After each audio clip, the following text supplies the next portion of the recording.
எம்ஜிஆர் உசுரோடு இருக்கிறான்னு ஓட்டு போடுற கூட்டம்லாம் இன்னும் இருக்கு. ரெட்டலை நான் சாகிற வரைக்கும் ரெட்டலை, நீ செத்துருன்ற. அரசியல் பயணமாக அனைத்து இந்திய அண்ணா திராவிட முன்னேற்ற கழகத்தில் நான் இன்று முதல் இணைஞ்சிருக்கிறேன். ஒரு எளிய மக்களுக்கான ஒரு அரசியல் வாய்ப்பை உருவாக்கக்கூடிய ஒரு அமைப்பிலிருந்து அந்த மக்களுக்கான உரிமை குறித்தும் உரக்க குரல் கொடுப்பதற்கான களத்தில் மீண்டும் இருக்கிறேன். இந்த தேர்தலிலிருந்து தொடங்கி மீண்டும் என்னுடைய அரசியல் பயணம் தொடரும். நாம் தமிழர் கட்சியில இருந்தப்ப 2 பெரிய திராவிட கட்சிகளையும் தொடர்ச்சியா விமர்சனம் பண்ணிருந்தீங்க. இப்ப திருப்பி திராவிட கட்சிக்குள்ளார வந்திருக்கிறீங்க, என்ன காரணம்? ஒவ்வொரு சாதிக்கும் கட்சி தொடங்கப்பட்டது. எல்லாரும் அவர்களுக்கான விடுதலை என்று பேசினார்கள். எல்லாம் எங்கே போய் மண்டிவிட்டார்கள்? இதே திமுகவிடம் அண்ணா திமுகவிடம் மண்டிவிட்டார்கள். காரணம் என்ன? பணமும் பதவியும். அந்த பணமும் பதவியும் ஏகப்பட்டதாக வந்தாலும் சரி, என் நிலத்திற்கான என் இனத்திற்கான விடுதலைக்காக மட்டும்தான் நிற்போம் என்று கடைசி வரை நிற்கிறோம். பஞ்ச பராரிகளாக நின்னாலும் பரவாயில்லை என்று நிற்கிறோம். 2 விஷயம் இதில் சொல்ல முடியும்.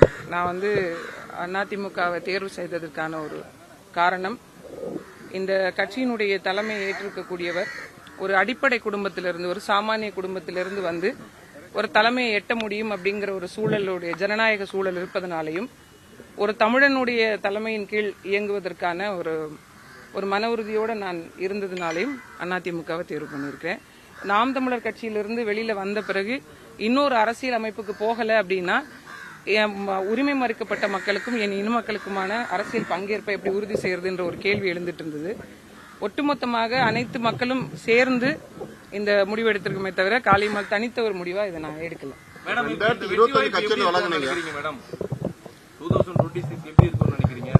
இன்னைக்கு இருக்கக்கூடிய அரசியல் சூழல்ல மக்கள் நிறைய பாதிப்புகளுக்கு உள்ளாயிட்டு இருக்காங்க. தொடர்ந்து ஒவ்வொரு நாளும் பிரச்சனைகளை சந்தித்து கொண்டே இருக்கிறாங்க. விலைவாசி ஏற்றத்திலிருந்து தொடங்கி சட்டம் ஒழுங்கா இருக்கட்டும், பெண்களுக்கான பாதுகாப்பா இருக்கட்டும், நிறைய விஷயங்கள் இன்னைக்கு பிரச்சனைகள் இருந்து கொண்டே இருக்கு.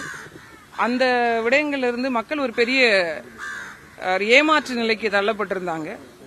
ஒரு மாற்றம் வராதான் விரும்புறாங்க. இந்த வரக்கூடிய தேர்தல் அதுக்கான பரிசு தரும்.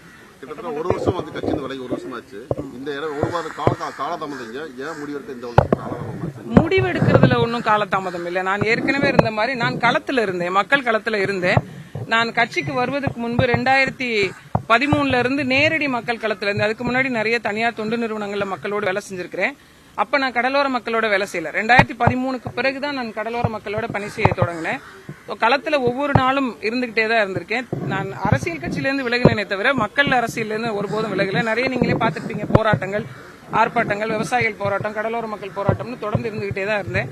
எனக்கும் கொஞ்சம் ஓய்வு தேவையில்ல. 6 வருஷம் கத்திருக்கிறேன்ல, குழந்தைகளை பார்க்கணும். ஏன்னா என் குழந்தைங்க என்னோட இல்லாமே இருந்தாங்க.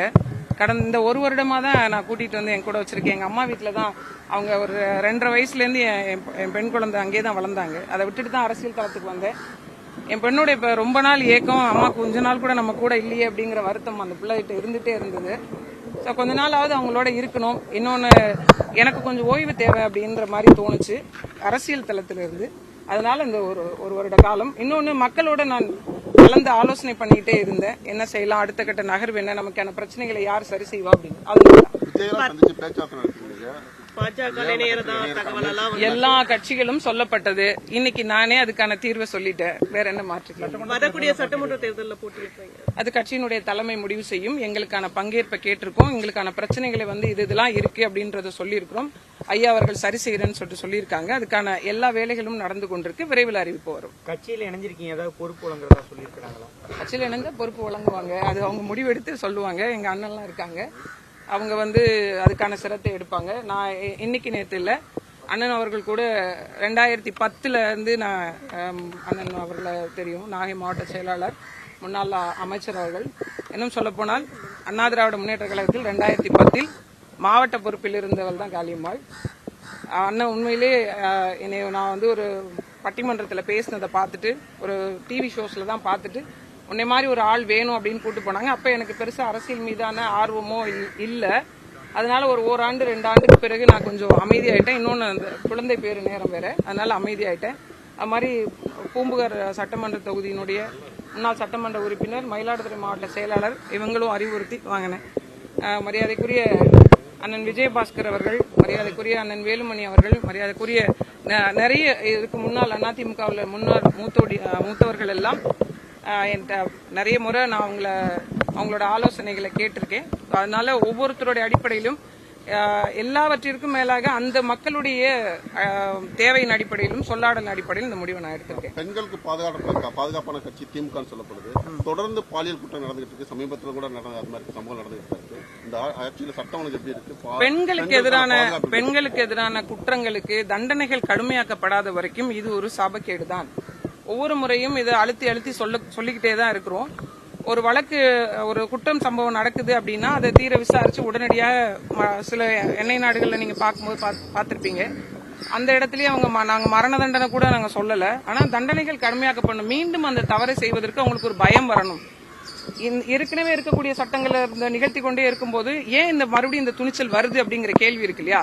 தண்டனைகள் கடுமையாக்கப்படணும். விசாரணை உடனே துரிதப்படுத்தப்பட்டு அவங்களுடைய உண்மையிலேயே அவங்க குற்றம் பண்ணியிருக்காங்க அப்படின்னு உறுதியாயிடுச்சுன்னா எந்த தயவுதாட்சணையும் பார்க்காம அவங்களுக்கான மிக கடுமையா, நான் மரண தண்டனைக்கு எதிரான ஆள் தான். ஆனா இந்த மாதிரி ஒரு 14 வயசு பிள்ளை, ஒரு 10 வயசு பிள்ளை, இது என்ன நடக்குதுன்னே தெரியாம இருக்கக்கூடிய பிள்ளைகளை இந்த மாதிரி சீரழிக்கிறதுக்கு என்னை பொறுத்த வரைக்கும் மரண தண்டனை தப்பே இல்லை நான் சொல்லுவேன். அந்த மாதிரி தண்டனைகள் கடுமையாக்கப்பட்டா பெண்களுக்கு எதிரான குற்றங்கள் குறையும் அப்படின்னு